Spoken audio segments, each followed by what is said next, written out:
Audio এনকোডারের output signal যাবে হচ্ছে ইকুয়ালাইজারের input সিগন্যালে।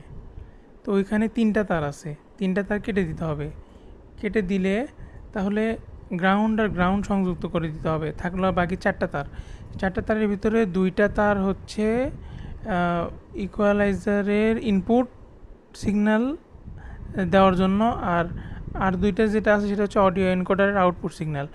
তো এই 4টা তার এই কানেক্ট করতে হবে হচ্ছে এই যে এই পোর্টে, মানে 3.5 mm কানেক্টরের পোর্ট ওই যে ওইটা। তো ওই পোর্টে কানেক্ট করতে হবে। তাহলে ওটা হচ্ছে পোর্ট প্লাস সুইচ, মানে কানেক্টর কানেক্ট থাকলে 2টা টার্মিনাল ডিসকানেক্ট হয়ে যায়। তো এটা যদি নেওয়া হয় তাহলে হচ্ছে অডিও এনকোডারের সিগন্যাল সেপারেট হয়ে থাকবে।